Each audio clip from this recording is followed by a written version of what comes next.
Bonjour. Bonjour, how are you? Oh, it's a wonderful feeling. I really took on a pretty big challenge trying to do my speech in French. He appeared in Paris, smiling, waving, seemingly himself, but the internet wasn't fooled.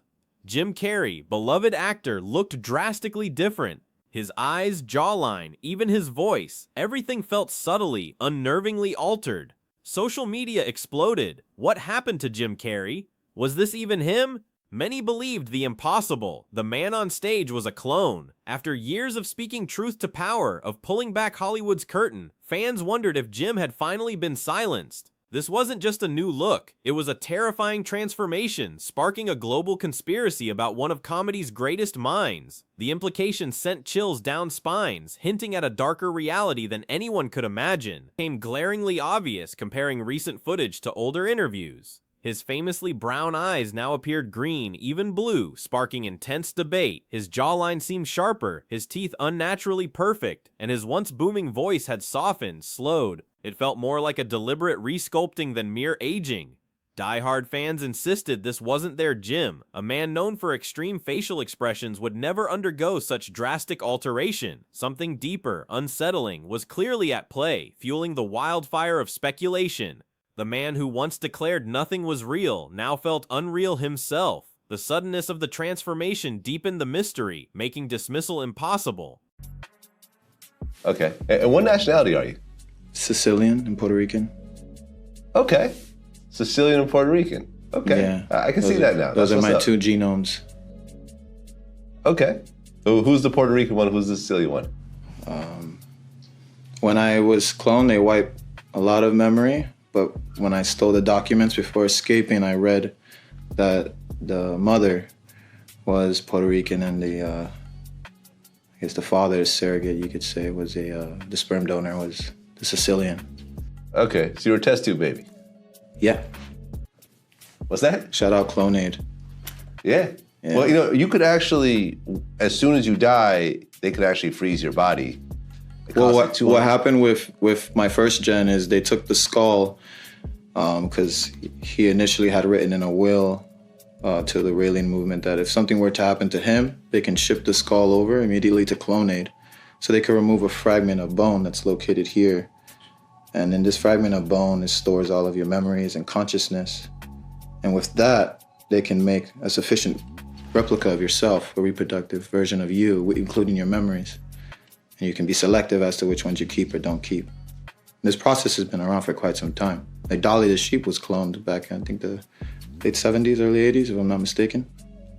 Dolly the sheep, yeah, I remember that. And they've cloned a lot of animals over the years. Yeah, CLONED, I don't want to say too much information. This is going to be broadcasted on the internet. But I don't think they could transfer the actual memories, though.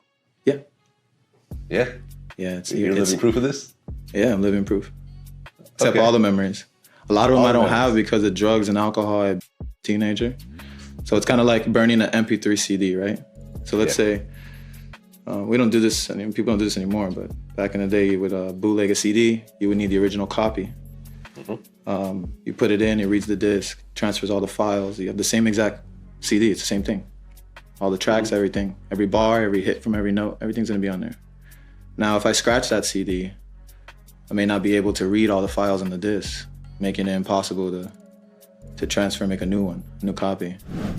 Then, Katt Williams ignited an already raging fire. Speaking out about Hollywood's deepest secrets, he echoed whistleblowers challenging hidden systems. His words about getting on there and kick up some dust and trying to become a whistleblower that they don't knock off resonated profoundly. For those convinced something sinister had befallen Jim Carrey, Williams' revelations added chilling credibility. It wasn't just about an actor's appearance. It was about systemic control, a battle against powerful entities that don't tolerate dissent. The timing of Williams' explosive interview concurrent with the Carrey debate seemed too precise to be coincidence. Many saw his words as direct confirmation of dangers faced by anyone daring to speak out. I don't exist, so they're all characters that I've played, including Jim Carrey, including Joel Barish, including any of those things. They're all characters. Jim Carrey was a less intentional character, right, because I thought I was just building something that people would like, but it was a character. I played the guy that was free from concern so that people who watched me would be free from concern.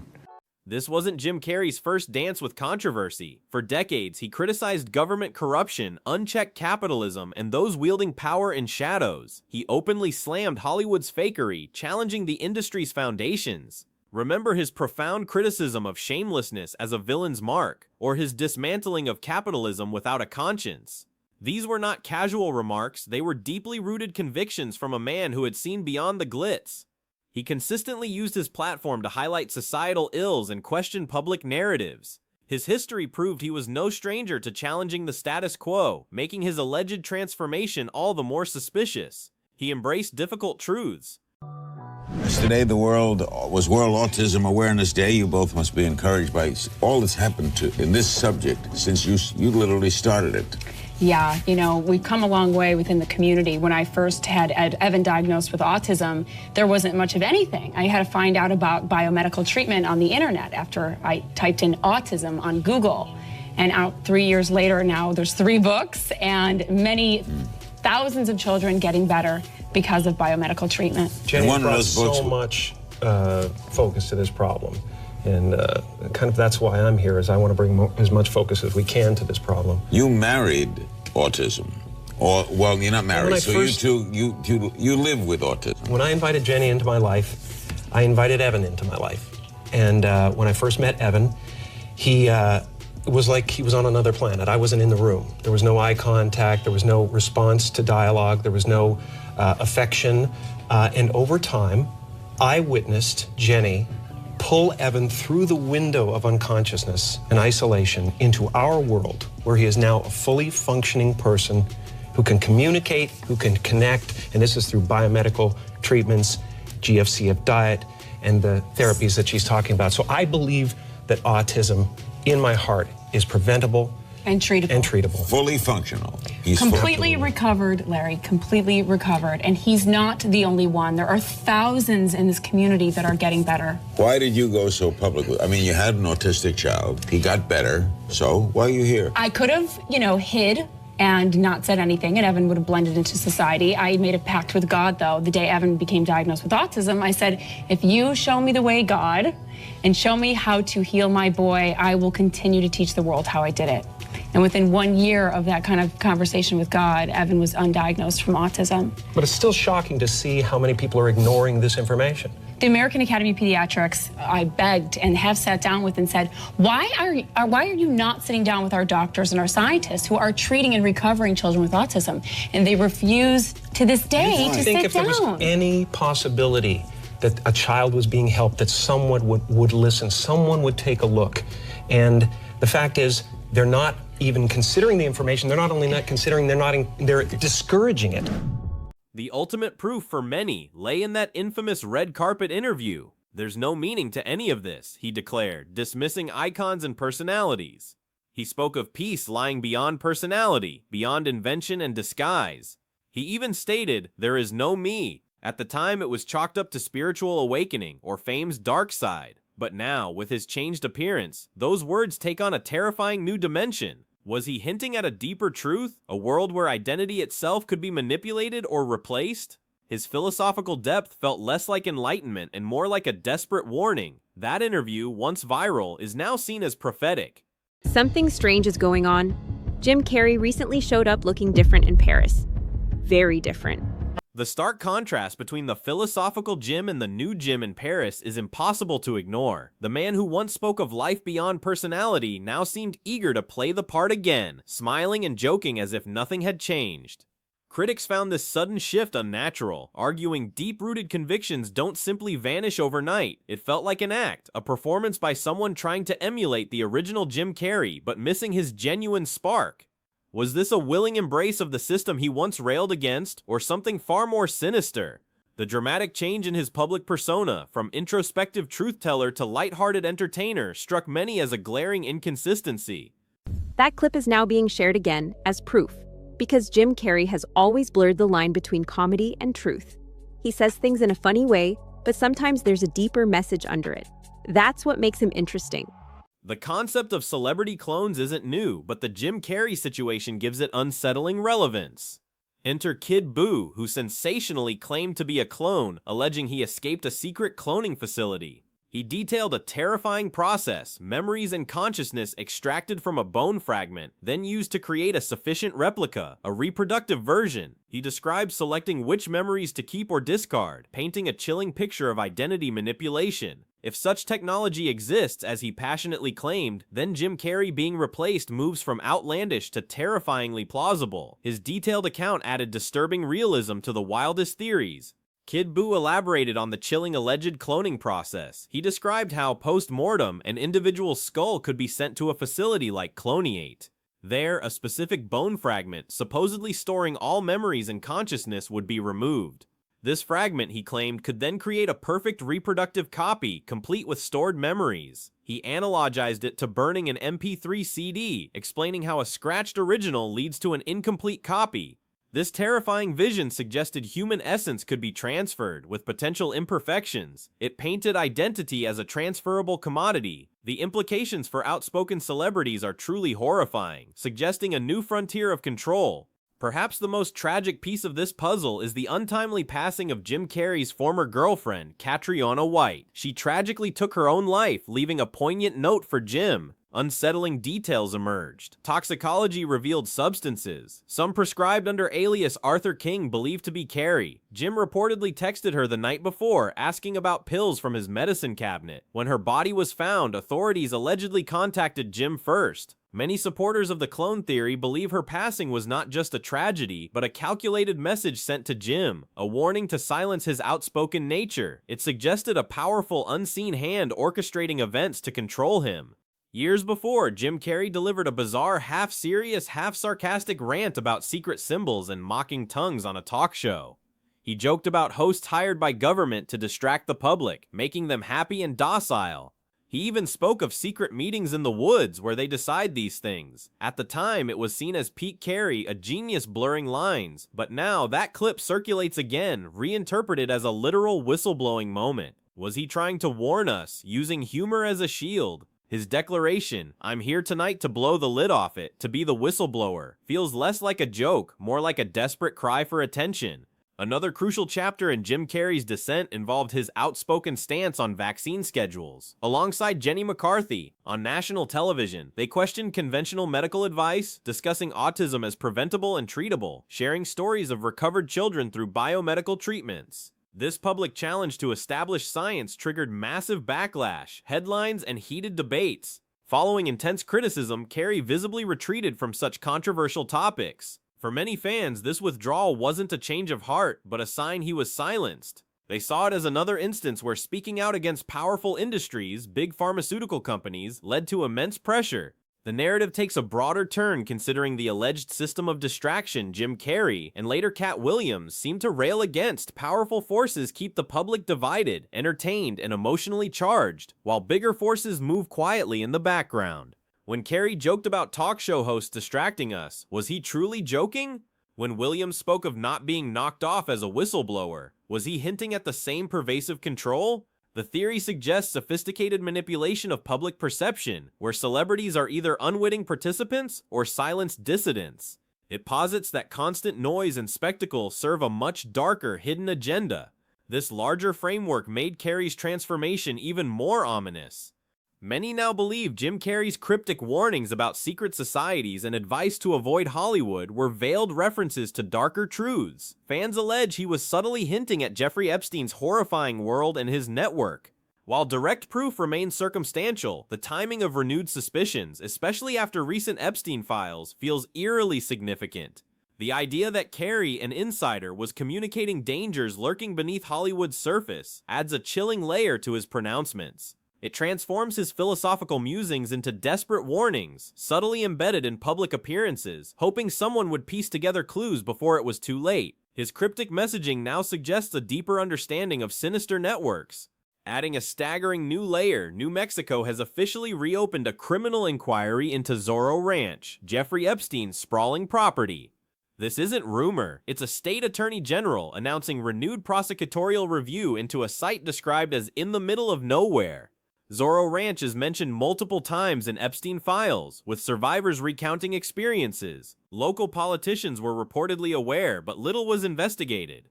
The New Mexico House even passed a measure to set up a truth commission, aiming to investigate abuse and trafficking allegations. This official action validates years of speculation, lending a terrifying backdrop to alleged warnings from figures like Jim Carrey. The re-examination of such a sinister location heightens the sense of a hidden world. Allegations surrounding Zorro Ranch take a horrific turn with claims about hunting activities. Some speculate Epstein's hunting for pleasure emails weren't a metaphor, but referred to literal human hunts, where individuals were treated as game. One disturbing account mentioned a Rothschild hunting trip, targeting certain types of people. The idea, victims taken to secluded forested areas, trapped, then hunted. While no exact proof of these locations or Zorro Ranch as a venue has surfaced, the mere speculation sends shivers down spines. This dark narrative involving unimaginable acts forces a re-evaluation of every cryptic warning uttered by those with insider knowledge of elite circles. These harrowing hunting theories extend beyond mere cruelty, delving into truly unspeakable depths. Some interpretations of the Epstein files suggest these hunts could have been a precursor to something far more horrifying: consumption. While highly speculative, the very mention of such a possibility underscores the extreme level of alleged depravity within these circles. The idea that human beings could be dehumanized to such an extent, hunted like game, and then potentially consumed, reflects a chilling glimpse into a world of unchecked power and moral decay. It's a narrative that pushes the boundaries of belief. Yet, within the larger Epstein scandal and reopened Zorro Ranch inquiry, it demands consideration, forcing us to confront the darkest corners of human evil.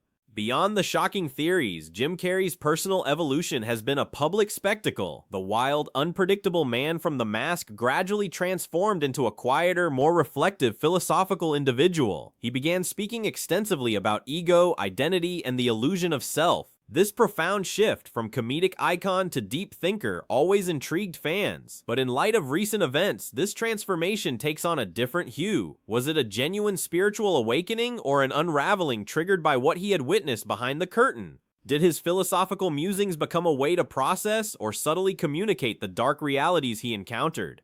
His journey now appears as a potential coping mechanism for unimaginable truths within a corrupted system. Jim Carrey himself once provocatively stated, "I don't exist, so they're all characters that I played, including Jim Carrey." He described the persona Jim Carrey as a less intentional character built for public appeal. This profound statement made years ago resonates with terrifying clarity amidst clone theories. If Jim Carrey was just a character, an illusion, then the idea of that character being replaced becomes less about a person and more about a role being filled. It raises the question, if he truly believed there is no me, what exactly was replaced in Paris? His own words suggest a detachment from his public identity that makes the current controversy even more unsettling, hinting at a world where self-identity is fluid. The recurring theme throughout these theories is the belief that Jim Carrey was ultimately silenced. From the backlash against his vaccine stance to his girlfriend's tragic passing, each event is viewed by supporters as a calculated effort to quiet his outspoken voice. They argue he knew too much, spoke too loudly, challenged too many powerful interests. His shift from fiery whistleblower to seemingly compliant entertainer in Paris is, for them, the final piece of evidence. It suggests the powers he once mocked and criticized finally caught up to him. The transformation isn't just cosmetic, it's seen as a psychological and spiritual reprogramming, forcing him to conform to a narrative he once fought against. This narrative paints a grim picture of retribution.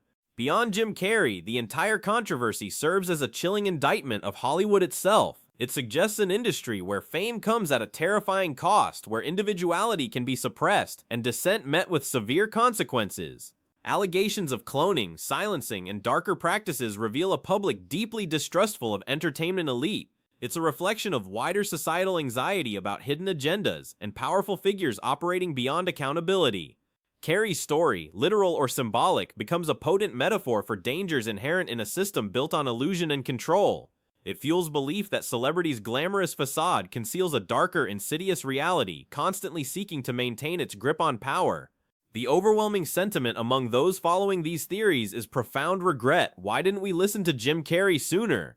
If his cryptic warnings and philosophical pronouncements were veiled attempts to expose terrifying truth, then a collective failure to understand him might have had dire consequences. Many believe if the public took his claims seriously, questioned the narratives he challenged, countless lives might have been saved, atrocities averted. The idea that a public figure was desperately trying to communicate danger, dismissed as eccentricity, is a heavy burden. It highlights the potential cost of ignoring uncomfortable truths, especially from eccentric or spiritual sources. The price of ignorance could be immeasurable. Despite endless speculation and circumstantial evidence, the truth behind Jim Carrey's transformation remains shrouded. Was it natural aging, cosmetic procedures, or something more sinister, as clone theories suggest? The intense scrutiny of his eyes, voice, and demeanor shows a public unwilling to accept simple explanations. The threads connecting his past outspokenness, tragic events, and chilling allegations about Hollywood's elite weave a narrative difficult to dismiss. The debate continues, fueled by every new development and re-examination of his past words. The question lingers, is the man we see still the authentic Jim Carrey, or a carefully constructed illusion? The enigma surrounding him seems destined to persist, echoing the very questions he once posed about reality. Ultimately, the Jim Carrey controversy forces us to confront uncomfortable questions about identity, control, and hidden power. Whether we believe in clones, silenced whistleblowers, or simply fame's brutal toll, his story is a potent symbol. It challenges us to look beyond curated images, question narratives, and ask what truths lie beneath our world's polished surface. Was the Jim Carrey in Paris truly the same man who once declared, "None of this is real"? The answer depends on how willing we are to believe that deepest fictions often hide most shocking realities, and that biggest jokes sometimes contain the most profound and terrifying truths. His journey invites us to question everything, even our own understanding of what is real.